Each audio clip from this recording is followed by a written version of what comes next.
Hi, welcome back to my channel. Last week I put up a post in my community tab where I told you guys this idea I had where you guys tell me what you're feeling and where you're at in your life, and I give you film recommendations based on that. And within 24 hours I got a couple hundred responses, which is pretty awesome, so thank you for doing that. I have selected a handful of them, so I'm just going to go down the list and I'll tell you what film I recommend, and I'm also going to talk a little bit about what the film is about and what I like about it. Also, I do want to preface this video by saying if you're going to watch any of the films I recommend for the first time, make sure you do look up the rating and the content warnings, especially if you are a young viewer. And last thing before I get into the video, if you wanted to submit to the Google form and you didn't get a chance to, don't worry, I anticipate doing something like this again in the future, but make sure you're subscribed to this channel if you're not already, and maybe turn on the bell notifications, because then it's harder to miss.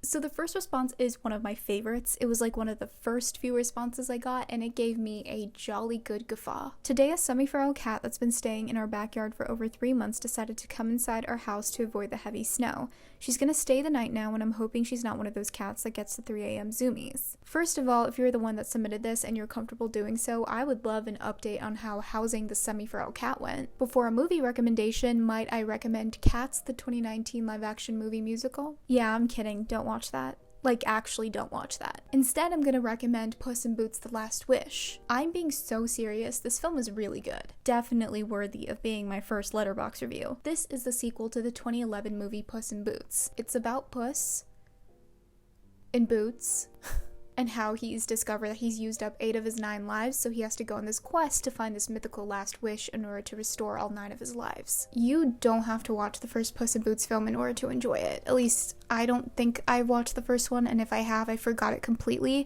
but I still enjoyed this one, and it was fun. I think I came in with 0 expectations, and it was actually quite charming. The animation is pretty good in my opinion, although I'm not like a connoisseur in animation, so take that as you will. Not that I'm like a connoisseur of films in general, I don't know why I said it like that. This is what happens when I don't have a list of talking points. Anyway, the humor holds up in this film, and it includes themes about life and death, obviously, but it's done in a way where as an adult you can really appreciate it, but it's still also digestible and enjoyable for kids. I think we as a society don't talk enough about DreamWorks films, like Kung Fu Panda, banger. Shrek, banger. The Bee Movie, but Puss in Boots: The Last Wish, banger. I think it just left the theaters, but you can watch it on Peacock, and I think you can also buy it on other services. Also, one last reason to watch, Florence Pugh is in this movie, so now you have to watch it. I've just started online dating for the 3rd time, and yikes, there are so many people bragging about their red flags. I love a little chaos, but from afar. Mood, bestie. Chaos that's like far away from me, but still in my line of vision is the best kind of chaos. I've got just the film for you. I'm gonna recommend you the movie Fresh, starring Daisy Edgar Jones and Sebastian Stan. This film was written by Lauren Kahn, or Can, and it was directed by Mimi Cave. You can watch it on Hulu. This is the film where everyone on TikTok put a clip of Sebastian and Daisy dancing and then added Demi Lovato's song Cool for the Summer over it. It's about this woman named Noah and how her luck with dating has been really bad,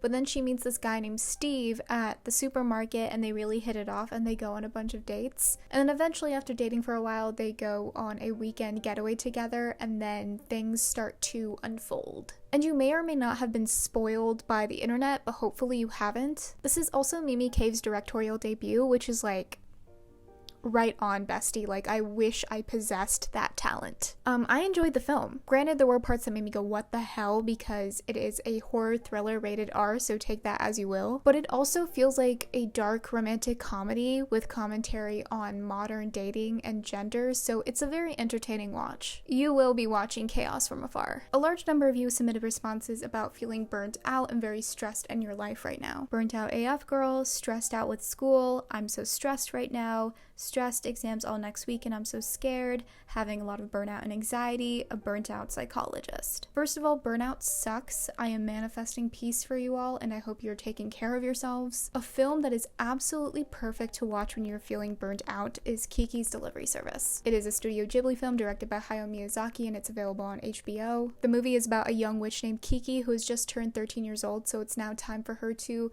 leave her home and live on her own for a year as tradition for a witch in training. So she settles down in a new city, and then she starts a delivery service, but she grapples with feelings of self-doubt and burnout, which she has to overcome. It is certainly not the best Studio Ghibli film in my opinion, but it is one of the sweetest and most comforting Studio Ghibli films. It's a really charming story, and it's a reminder to slow down and take care of yourselves. It's also a gentle reminder that it's okay that you are just trying your best. I wish I had watched this film for the first time when I was younger, but even as an adult, I really love it and enjoy it. It is genuinely my number one comfort film now. Like, if a film could give you a big warm hug, it would be this one. And if you need more convincing, the film has a talking black cat that looks like this. I have COVID and cannot stop coughing every 5 seconds. Very sick at the moment, so something uplifting and heartwarming, please. I'm gonna recommend the uplifting and heartwarming film Contagion. I'm kidding. I mean, you can watch it. You can watch it if you want to be like, oh, well, at least my sickness is not this bad. Honestly, when I'm sick, I just go for comfort films, which looks different for everyone, and if you want to see my list of comfort films, you can find that on my letterboxd account. I guess when I'm sick, the two that I watch are Free Guy and Ferris Bueller's Day Off. I feel like a lot of people know Ferris Bueller's Day Off and have watched it because it's an 80s classic. This film can be found on a lot of different platforms. If you haven't though, it's a John Hughes film starring Matthew Broderick. The film is about a high school student named Ferris, and he has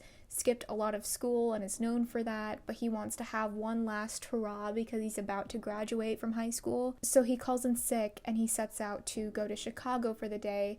Meanwhile, his principal is trying to bust him and get him in trouble. Free Guy is directed by Sean Levy, and it stars Ryan Reynolds, Jodie Comer, and Joe Keery. This film is on HBO, and it's about this NPC character in a popular video game played by Ryan Reynolds, and how he becomes aware of who he is and also starts to feel human emotions. Meanwhile, in the real world, the original creators of the video game are in this legal battle with the CEO of this big game company that has stolen the source code of this game. To me, this is such a fun movie, which is an unpopular opinion apparently because I've seen a lot of people not like this movie. No, I am not a straight man obsessed with Ryan Reynolds, so I don't love this movie to the best of my full capacity. But for a feel-good movie on a sick day, I feel like this will do you a solid. And if you disagree,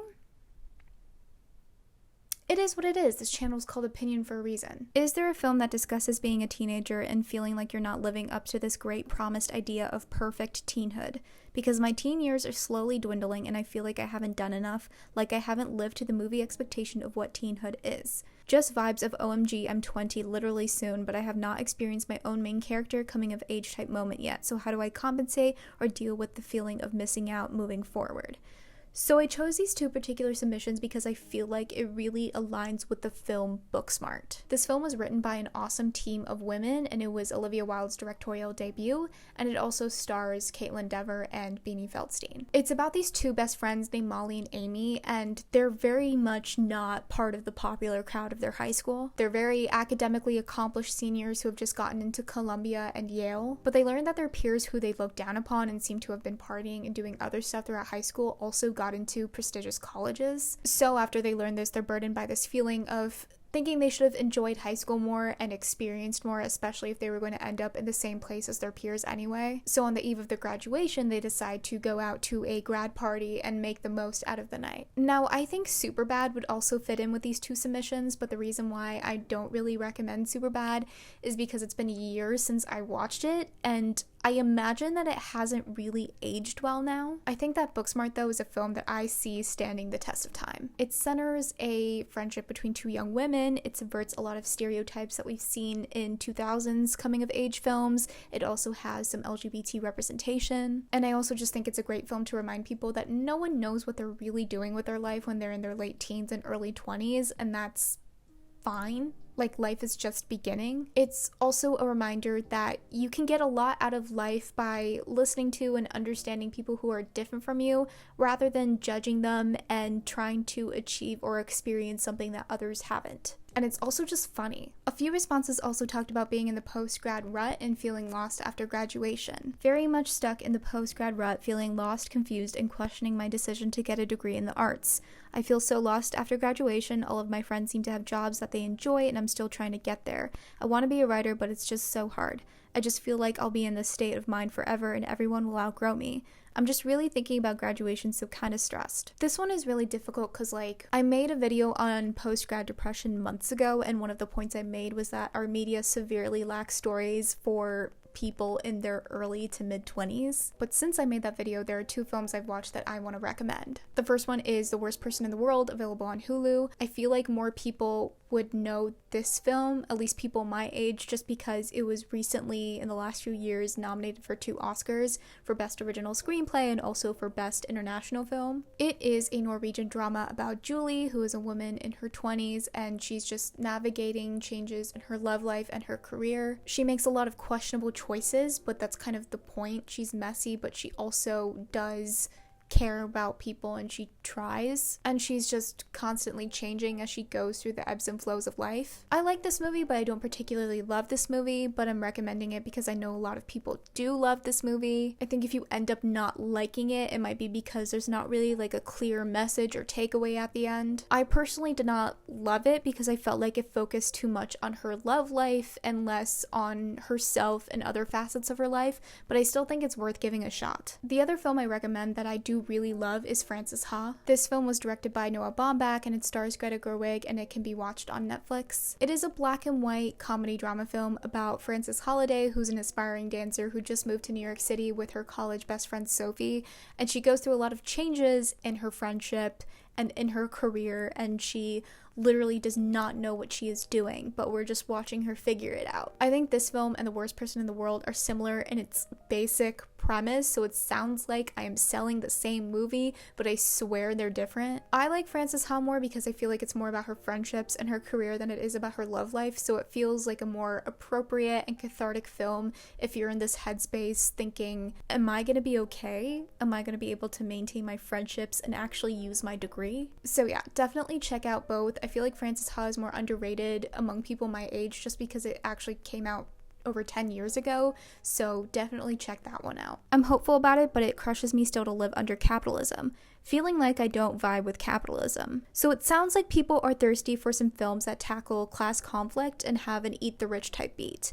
And lucky for you, a lot of those kinds of films are being made now. If you haven't watched Glass Onion, Triangle of Sadness, or The Menu, definitely go check those out. Those are critically acclaimed films that have come out in the last year that tackle those issues. 2 of my favorites are Parasite and Shoplifters. I'm gonna go out on a limb here and say that a lot of people know of or have watched Parasite because it is a Best Picture winner. If you have not seen it, pause this video and go watch it on Hulu. It's a Korean film directed by Bong Joon-ho, and it's about the symbiosis between these 2 families from different classes. So well done, one of my favorite films to ever exist. I want to highlight Shoplifters in particular though because I feel like less people have watched it. This is a Japanese film directed by Hirokazu Kurita, and it's about this found family that has to shoplift in Tokyo in order to afford to live. It's about how awful our systems and structures are towards people who experience poverty and how these people find hope nonetheless. I also think it's a very interesting film to watch because the characters and what they do aren't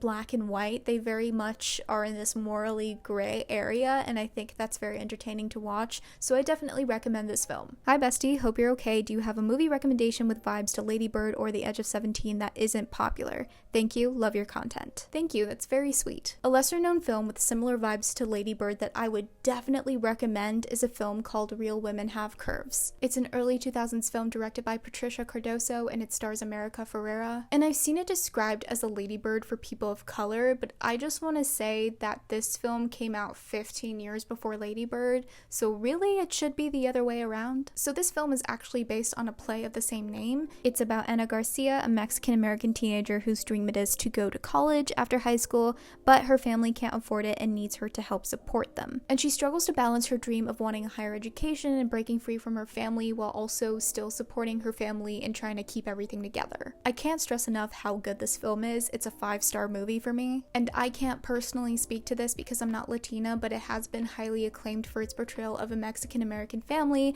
and struggles that Latina women face. It's a body positive film. It does a really good job of showing the immigrant experience, and I also just think it's a film that would resonate with any young woman of color. And even if you do relate to Lady Bird more, I think it's worth watching a similar movie with like a different perspective. Life. So check that out. I believe it's on HBO and Hulu. Alright, I'm gonna put a cap here. As much as I would love to keep going, I need to leave my room and actually go outside and photosynthesize. I hope you enjoyed this video, and I hope you enjoy the films that I recommended, and if you don't,